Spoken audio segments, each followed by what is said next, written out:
Everyone, आपके अपने YouTube channel MJ study पर आपका स्वागत है। आज का हमारा टॉपिक है मेजर्स ऑफ वेरिएबिलिटी यानी विचलन के परमाप। जैसे पिछली वीडियो में आपने देखा था कि हमने जो पहले टॉपिक किए थे केंद्रीय परिवर्ती के परमाप, वो भी कुछ इसी तरह का टॉपिक था। तो इसमें और उसमें डिफरेंस क्या है कि जैसे वो भी क्या केंद्रीय परिवर्ती के जो परमाप थे यानी मीन मीडियन मोड, वो भी क्या करते थे यानी एक समूह के अंदर जो भी गुण या विशेषताएं हैं उनके द्वारा हम उनको प्रदर्शित कर सकते थे और इसके द्वारा भी यही काम होता है। लेकिन इसमें डिफरेंस ये है कि हम वो जो थे केंद्रीय परिवर्ती के परमाप, वो हमें पूरे समूह की केवल सामान्य उपलब्धि के बारे में ज्ञान करवाते थे। और जैसे कि हर एक व्यक्ति के अंदर जो गुण होते हैं, क्वालिटी होती है, वो अलग अलग प्रकार की होती है। और एक ग्रुप के अंदर जितने भी व्यक्ति होंगे, अगर उनके गुण हैं जो वो एक दूसरे से बहुत ज़्यादा अलग होंगे तो वो ग्रुप क्या कहलाएगा, विषम जाति है।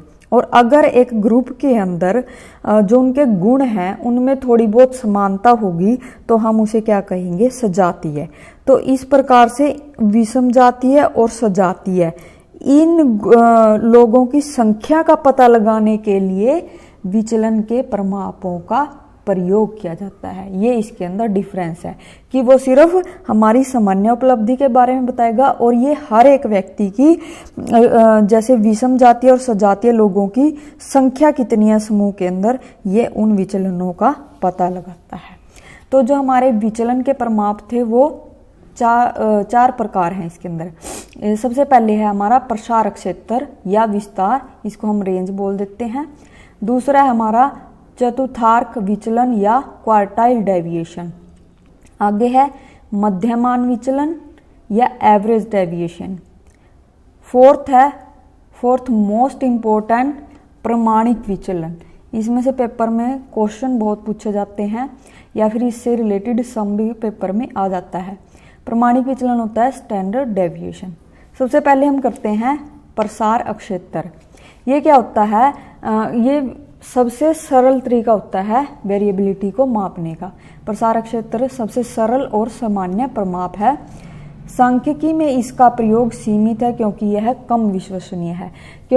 ये जब हम इसका जो प्रयोग है मतलब अदर जो हमारे परमाप है उनकी अपेक्षा बहुत कम होता है क्योंकि ये विश्वसनीय नहीं है। क्योंकि जो इसका हमारे सामने जो इसका प्रसार निकल के आएगा वो क्या होगा, मतलब वो पूरे आंकड़ों के ऊपर डिपेंड नहीं होता।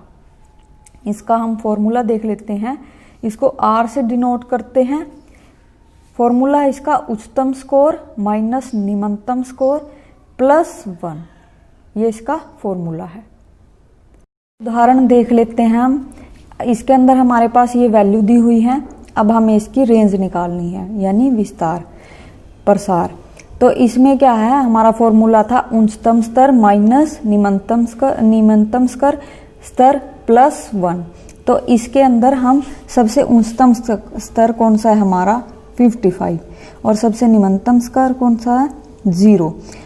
इसमें से अगर माइनस करेंगे तो 55 और +1 करके हमारा 56 आंसर आ जाएगा।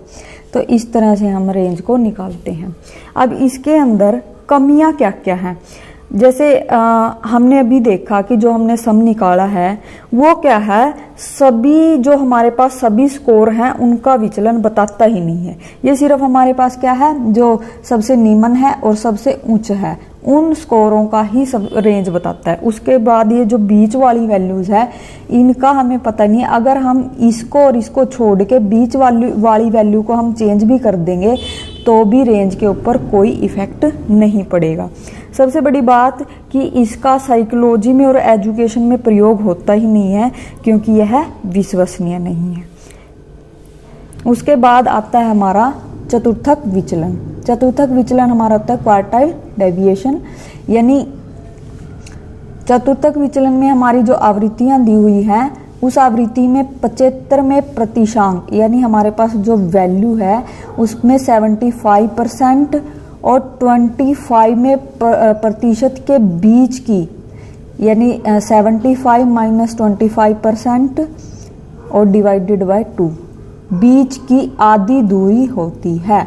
अर्थात क्या होता है, प्रथम और तृतीय चतुर्थक के अंतर का आधा होता है। यानी जैसे अभी बताया 75% यानी तीसरा हिस्सा हो गया और 25 हमारा पहला हिस्सा हो गया। तो और इसको 2 से इसको माइनस करके यानी इसका अंतर निकाल के इसको 2 से डिवाइड करेंगे तो हमारा क्वार्टाइल डेविएशन निकल के आ जाएगा।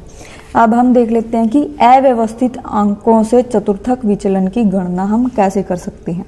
इसका एक फॉर्मूला है, इसको हम Q से डिनोट करते हैं, Q3 minus Q1 divided by 2, ये हमारा फॉर्मूला है।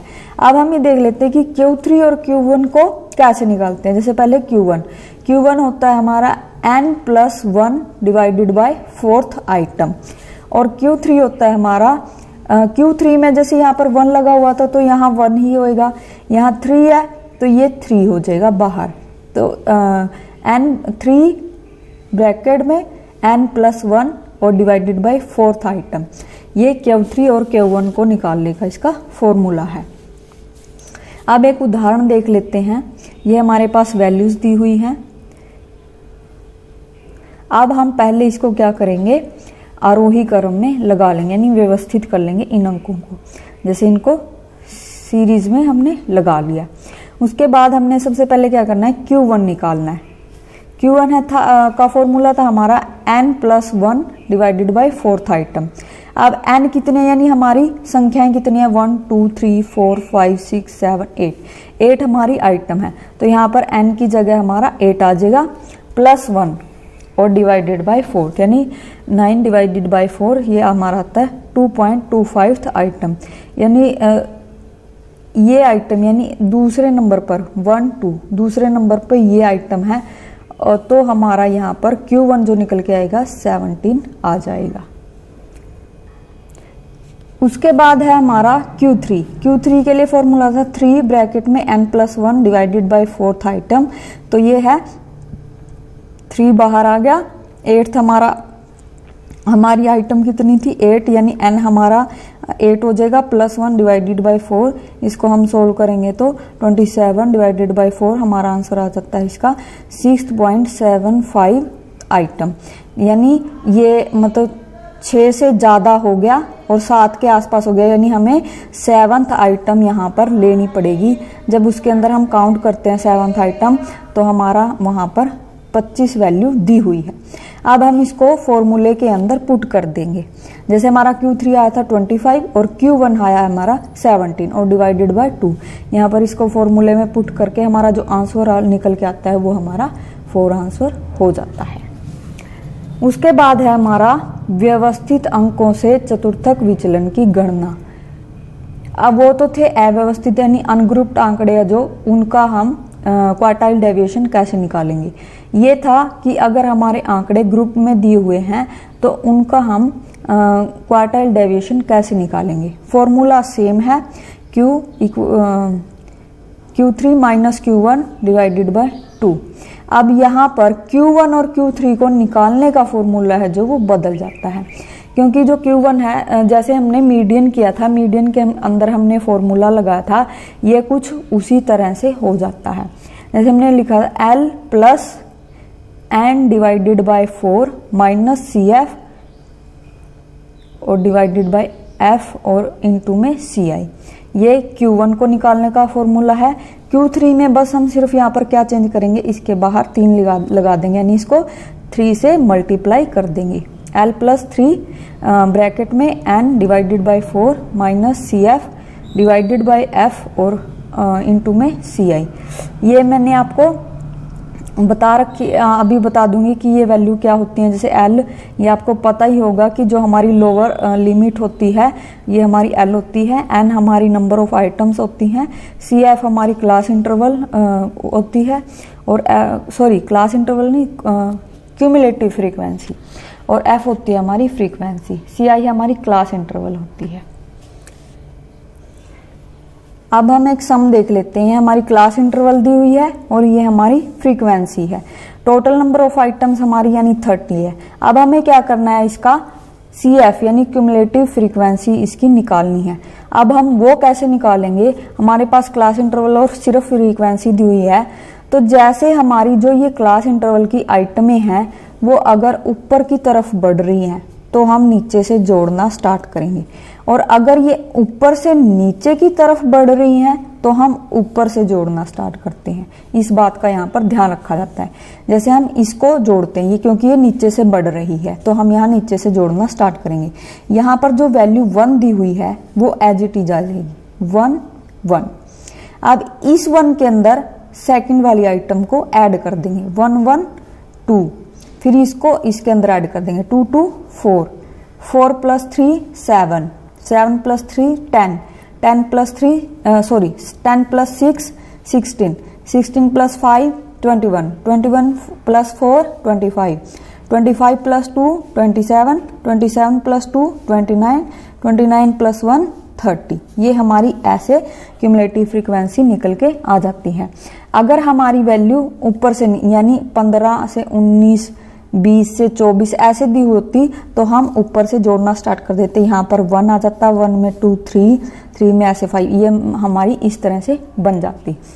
अब हम इसको फॉर्मूले में पुट कर देंगे। ये हमारा क्वार्टाइल डेविएशन का फॉर्मूला था और Q1 निकालने का हमारा फॉर्मूला ये था, Q3 निकालने का ये था। अब यहाँ पर हम देख लेते हैं। सबसे पहले हम क्या करेंगे, हमें Q1 निकाल लेते हैं पहले। तो इसके लिए हम क्या करेंगे, सबसे पहले इस चीज़ को सोल्व करेंगे।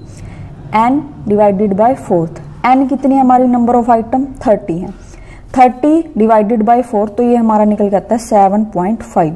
अब इसमें हम देख लेते हैं कि हमारा 7.5 से बड़ी वैल्यू कौन सी है। देखो 7 होगी जो वो 7.5 से छोटी है, तो इससे बड़ी वैल्यू हमारी 10, यानी यहाँ पर ये लाई करेगी। यहाँ इसको हम अंडरलाइन कर लेते हैं, ये इस वैल्यू के अंदर लाई करती है। तो 7.5 में करने के बाद जो ये हमारा 35 होता है, ये हमारी लोअर लिमिट्स हो जाएगी। जैसे हमारा L था लोअर लिमिट्स के अंदर, तो हम इसमें यहाँ पर 35, यहाँ 35 है, यहाँ 34 है, यानी 1 का डिफरेंस है। तो इसको मैंने पहले ही बताया था कि इस गैप को हम हटाने के लिए हम क्या करेंगे, यहाँ पर 30.5 माइनस कर देते हैं 35 में से, तो ये क्या आ जाएगा 34.5। अब यहाँ पर L हमारा 34.5 हो जाएगा, n / 4 हमारा 7.5 आ गया, और क्यूमुलेटिव फ्रीक्वेंसी यानी जो हमने अंडरलाइन किया है, ये क्यूमुलेटिव फ्रीक्वेंसी अंडरलाइन किया है उस वैल्यू से नीचे वाली वैल्यू यानी जो इससे कम है उस वैल्यू को यहाँ लिख देंगे, यानी -7। और फ्रीक्वेंसी यानी अंडरलाइन किया है, फ्रीक्वेंसी के अंदर देख लो यहाँ पर हमारा 3 है, तो यहाँ पर हमारा 3 आ जाएगा। और क्लास इंटरवल हमारा यानी इसके अंदर गैप कितने का 5 5 5 5 का गैप है, तो हमारा क्लास इंटरवल 5 आ जाएगा। अब हम इस वैल्यू को यहाँ पर पुट कर देते हैं। ये हमारी वैल्यू है, L हमारा 34.5 और n / 4 हमारा 7.5 आया था। क्यूमुलेटिव फ्रीक्वेंसी हमारी 7 थी और f हमारा 3 था और इनटू में 5। ये इसको अगर हम सोल्व करेंगे तो हमारा Q1 जो निकल के आएगा 35.33 हमारा निकल के आ जाता है।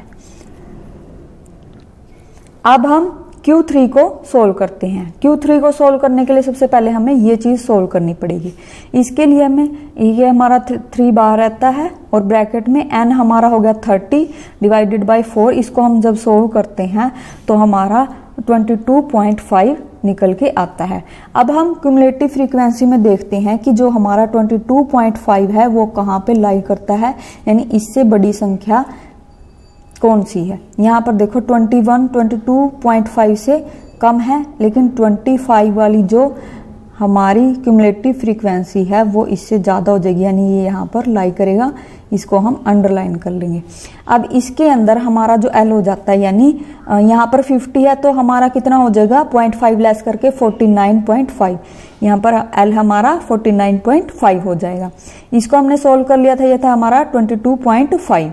और क्यूमुलेटिव फ्रीक्वेंसी यानी इससे जो नीचे वाली वैल्यू है माइनस करने के लिए इससे कम वाली वैल्यू 21 है। यहाँ पर CF हमारा आ जाएगा 21 और फ्रीक्वेंसी कितनी है 25, जो हमने अंडरलाइन किया था ये हमारी 4 है, यानी फ्रीक्वेंसी की जगह हमारी 4 आ जाएगी। और क्लास इंटरवल यानी 5 5 का गैप है तो यहाँ पर 5 आ जाएगा। अब हम वैल्यू को यहाँ पर पुट कर देते हैं। यहाँ वैल्यू हमने रख दिया है 49.5 और हमारा ये सोल्व करके आया था 22.5। CF था हमारा 21 डिवाइडेड बाय 4, हमारा फ्रीक्वेंसी थी 4 और क्लास इंटरवल इनटू में 5। इसको जब हम सोल्व करेंगे तो ये हमारा निकल जाएगा 51.37। अब हम ये हमारे पास Q3 भी आ गया और Q1 भी आ गया। अब हमें क्वार्टाइल डेविएशन निकालना है। Q3 में से Q1 माइनस करके 2 से हम उसको डिवाइड कर देंगे। इसको हम सोल्व करेंगे तो ये हमारा निकल के जो आंसर आता है 8.02, ये हमारा क्वार्टाइल डेविएशन हो गया। अब जो चतुर्थक विचलन था वो क्या था, जो हमने अभी रेंज की थी उससे ये बेटर है। मतलब अगर कोई वैल्यू हमें निकालने, इसमें मोस्टली सभी वैल्यूओं को इंक्लूड किया जाता है। अब दूसरा, इसकी जो गणना है वो भी इजी ही है, क्योंकि हमने मीडियन सीखा हुआ होता है तो क्वार्टाइल डेविएशन भी हम इजीली कर सकते हैं। दूसरा, अगर इसकी हम लिमिटेशन को देखें तो इसमें क्या है कि जो सैम्पलिंग है हमारी वो इसके उतार चढ़ाव के मूल्यों को प्रभावित कर सकती है, जो हमारी सैम्पलिंग होती है। और दूसरा ये भी क्या होता है, कुछ हद तक सभी सैम्पलिंग के ऊपर आधारित नहीं होता। मतलब हमारी जो वैल्यू होती है कुछ हद तक, ज़्यादा नहीं कहती मैं, सिर्फ थोड़े हद तक क्या ये सभी पदों पर आधारित नहीं होता। थैंक यू दोस्तों, आज के लिए इतना ही। नेक्स्ट वीडियो में हम स्टैंडर्ड डेविएशन करेंगे और साथ में इनके MCQs क्वेश्चन भी करेंगे। Thank you.